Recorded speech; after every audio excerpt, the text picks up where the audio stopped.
special sauce, y'all. I'm giving away the sauce, the drip. A lot of people think that they're gonna just sit down and start writing it. The biggest thing that you're actually going to be doing when you're working on your resume is reflecting. How are other people describing their impact? Set off little triggers in your recruiter's mind to let you know that, yep, this is the perfect person for this company. The bullet point formula. The different questions that allow you to think about how you can actually quantify your experience. Okay. And so now let's get into a couple secrets. This is my special sauce, y'all. I'm giving away the sauce, the drip, you know what I'm saying? And we're gonna talk about 3 secrets that you can use to jumpstart your resume building process. Secret number 1 is don't start from scratch, okay? So use that spreadsheet, write down the bullets. A lot of people think that, oh, I need to work on my resume, and so, you know, they think they're gonna just sit down and start writing it. That is not the case. The biggest thing that you're actually going to be doing when you're working on your resume is actually reflecting. You're gonna sit down and you're gonna reflect on your actual experiences, and you're gonna be thinking about all the stuff that you did and how you can surface it. So list out all the projects, and then what I like to do is I go to jobhero.com.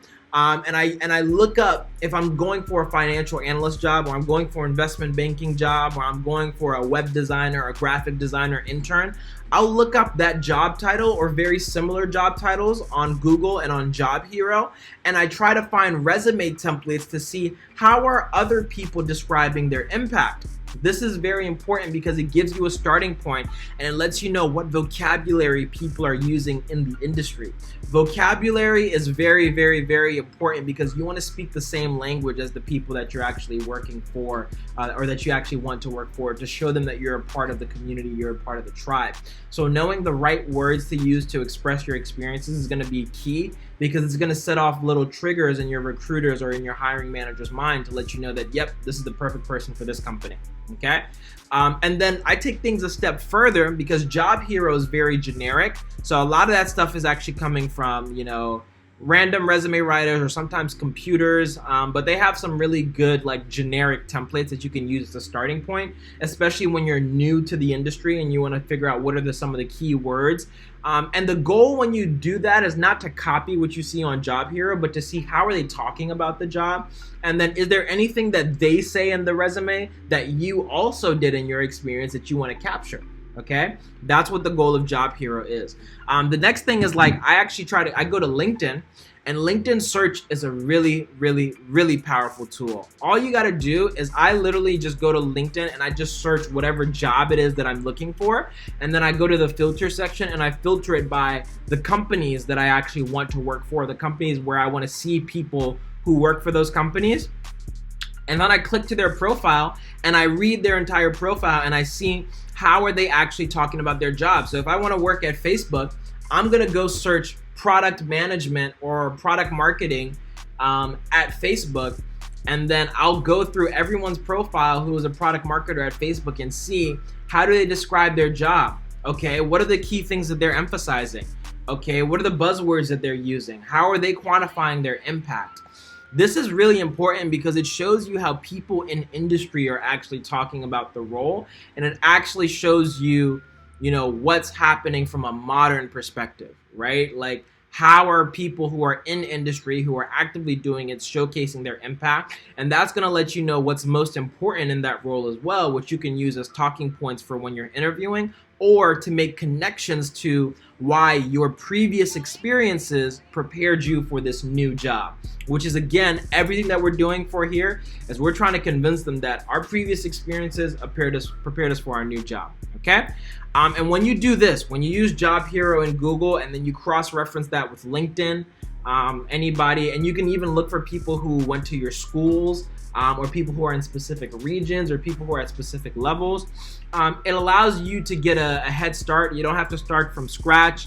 And you can be confident in how your resume is looking because you have a reference from people who are exactly where you want to be, who are working the job that you want to work. They're already there and they're already showing you how they write their resume. So you can use that to improve your resume as well.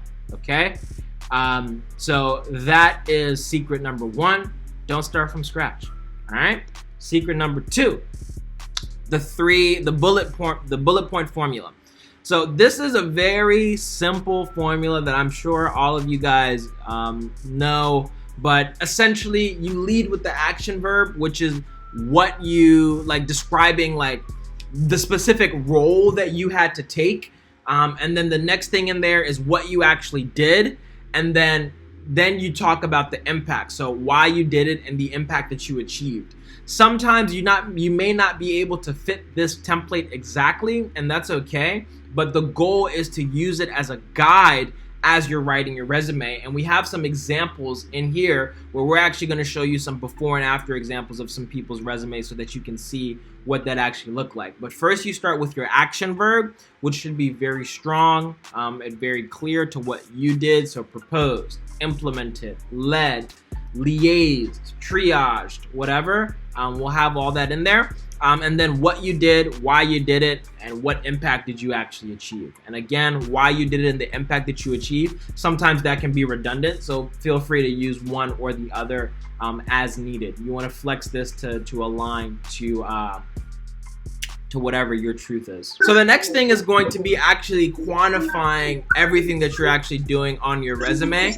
And so these are the different questions that allow you to think about how you can actually quantify your experience.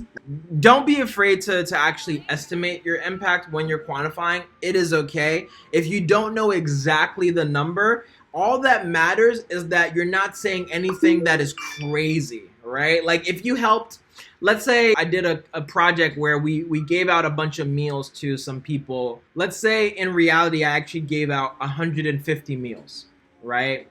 And then on my resume, I say 100 meals or 200 meals. Like that's not a big deal, right? Because plus or minus 50, like it's in the same general ballpark, right? But if you're talking about, if you gave out 150 meals and now you say, oh, I gave out 400 meals, all right, that's way too liberal of an estimate, and that's several factors right ahead of what you actually did. So you can estimate, but make sure you give yourself a nice little standard deviation so that you can feel comfortable when you're talking about this in the actual impact. So some key questions to ask yourself when you're actually thinking about how do I actually put numbers to my resume? Well, if you led a project, how many people were on your team, right? A lot of you are students, so you're leading projects at school. So if you led a project of 10 people, if you had 10 people on your team and you were the main one who was leading the project, that's very important. That shows leadership, that shows collaboration, that shows teamwork.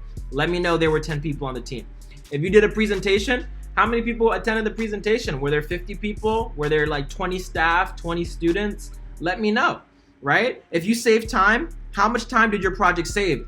Did you implement a process that helped people save like 5 minutes per appointment? You know what I'm saying? Like, is that something that you did? Write that down. If you improved the process, like how did it actually help the company, right?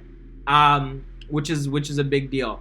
If you did research, how many articles or sources did you review? Did you review 30 articles? Did you review 50 articles, right? And how many pages were actually in your report? I reviewed 30 articles to create a 10-page report on the economic future of cryptocurrency in Ghana, right? That's a great resume bullet because it's very specific. I know exactly what you did. I know how you did it. You reviewed, 30 pages and you reviewed 30 different articles and sources. And then I know what the impact was because you created a 10-page white paper report on this specific topic, which shows me that, you're a very good analytical person and a researcher, okay? So that's how you should think about it. If you created a flyer or any type of marketing materials or even if you posted something in a WhatsApp group, because I know a lot of students and a lot of people use WhatsApp to connect and to form communities. So if you create a flyer that you posted in your WhatsApp group, talk about that. Like I designed a flyer to promote an event that was happening and it reached over 300 people in 24 hours, because if you posted it in the WhatsApp group and there are 300 people in the WhatsApp group and that's how many people your message actually reached. Did all of them see it? We don't know, but we know how many people that we reached, we know how many impressions we had, which is the amount of people who could potentially see it, which is a key measurement that we use in marketing, right? So you see in that one section, I just tied through everything that we talked about, because I know that reach and impressions are important to talk about from a marketing perspective, because I went on Job Hero and I went on LinkedIn and I learned the vocabulary that people in industry are using. And if I saw reach and impressions for the first time and I didn't know what those meant, I just went on Google and I learned about, oh, what does reach mean in marketing? What does cost per acquisition mean in marketing? Okay, that's a good way to show impact, and that's a good way to understand how my work is doing. Great. And so now, I just took that. It was very specific. It was based off of learning how people in the industry talk, and it clearly quantified my impact. And I was able to estimate how many people I reached, and so people know like what is the impact of my work and what I'm capable of doing. Okay, and then again, like if you were selected to be in a program, how many people applied, how many people were selected, right? A 1% acceptance rate and the 20% acceptance rates are both impressive because you're still a part of the minority, right? But they're not the same level of impact. So make sure that you do your homework on that. And then if you completed training, like I said, how many hours? If you helped with sales, how much money did you help make, right? And this is something that we did with a lot of the YAW students to actually work on their resumes and figure out how we could do that. And so definitely feel free to reach out to people who previously went through the YAW program so that you can see their resumes and use that as a reference for how you guys are creating your resumes, okay? Now, we have finished the 3 secrets. Woo! Yay! But now let's actually go